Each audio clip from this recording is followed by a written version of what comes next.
Hello everyone! So, story time sa ta. Kagahapon, niadto ko sa New Bataan para mamalit og sinilas ug sandals. So, nakaunahon ako nga mag-video sa dalan.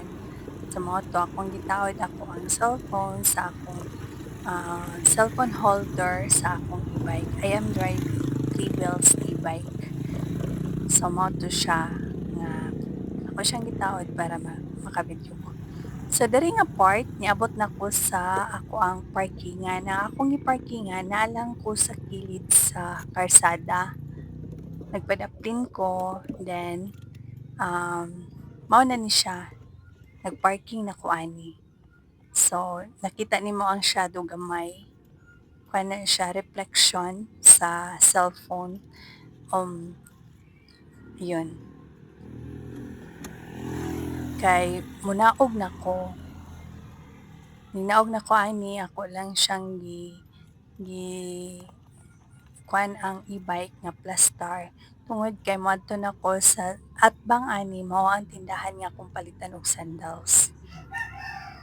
Sa mao to nilakaw nako ako siyang gilock ang e-bike. Nga wala jud ko kahinumdum guys nga ang cellphone nga akong gibutang sa cellphone holder sa e-bike naara siya diri nabilin. So mao to ninsakan ako sa taas, ninsakan ako sa tindahan nga namaligya og tsinelas.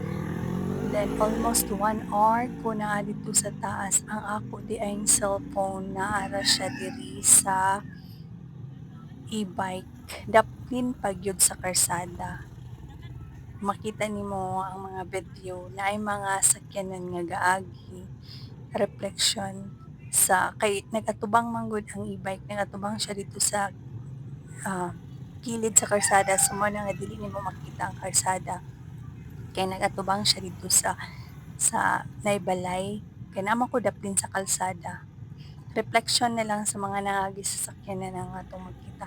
For almost 1 hour, gyud siya nga naa diriya sa gawas unay makita nimo nay mga sakyanan nga nangagi pero thanks God, I'm so thankful jud kaayo nga walay nakapansin, siguro wala jud nakapansin sa ako ang cellphone nga naara siya dito sa cellphone holder nga naa sa atubangan sa e-bike.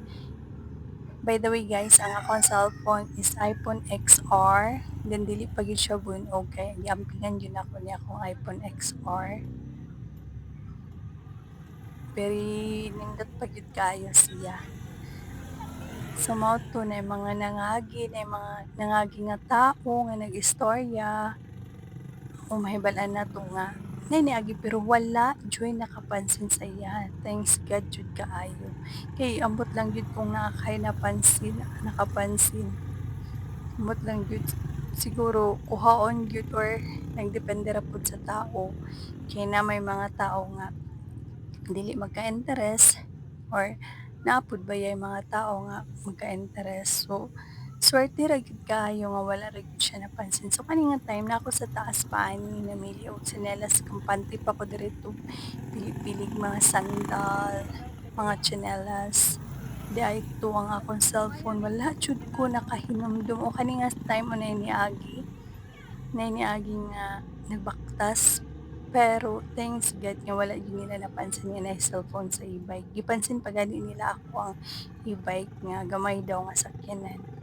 So, yun. So, naa pa gyud gihapon ko ani sa taas, kampante ra ko dito pili-pili og sandal. Dugay pa gyud kay ko dito kay namili pa ko mga nindot. Kaya para lagi akong ibaligya, no? So, daghan-daghan ba ako napalitan. Mao to dugay-dugay jud ko. So, yun. Fast forward.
So guys, diri nga side niabot na ko gikan didto sa akong gipalitan og sandals. So nakita nimo sa reflection, gibutang nako sa tubangan ang dala nako ang akong mga pinalit nga tsinelas ug sandals. Pero kani nga time wala pa jud ko nakahinumdum sa akong cellphone.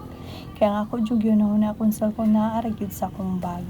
So mao to naglisod pa ko og plaster ani ako ang pinalit kay medyo daghan-daghan. Then dili na siya masulod sa tubangan sa ako ang sa dapit sa foot brake na ko siya gibutang ang ako ang pinalit niya mga sandals. So nibalik pag yung ko ani dito sa tindahan kay nabilin ang tray sa itlog nga ako ang gibilin sa sa baggage section. So nibalik pa ko ani dito, wala pa jud ko ani nakahinangdan sa akong cellphone. Balik ko sa tindahan, naraman sa atpang ang tindahan nga akong gipalitan. So nibalik ko kay para kuhaan ako tong tray sa itlog. Then wala, hinahinay pa kog lakaw tabok. Kumpati lang ko, wala lang jud ko naghunahuna nga ako ding cellphone nana diri Then naghulat sa ako ang akong cellphone naghulat sa ako naka-record siya. Yun. Na yung mga sakyanan gaagi, na yung mga tao nga gabaktas, pero thanks God nga wala yun siya nakitaan. O walay nakapansin sa iyaha, marabag ka ng, kumbaga, naragod siya sa atubangan sa e-bike.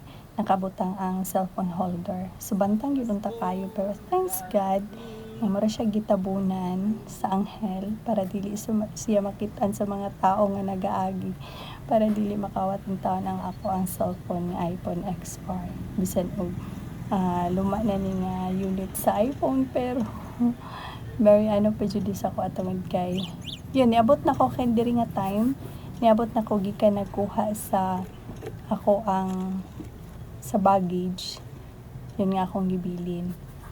Maura gini siya ako na istorya pamatiyo na to. Ay, Diyos ko lang. Jesus. So guys, mauni ang cellphone holder, mauni akong e-bike. Diriya siya nakabutang ang cellphone for almost 1 hour. Mauni akong pinalit. Mauni ang e-bike. Mauni siya ang area. Di nakabilin lang akong cellphone na diri ang karsada, dira sa atbang ang tindahan nga akong gipalitan. Then arang diri nagbili ng e-bike. Una dinhan ay mga sakyanan nga gaagi. Ano siya ang location daghan og sakyanan nga gaagi. That's all. Thank you so much for watching. Thank you Lord God sa pagtabon sa ako ang cellphone.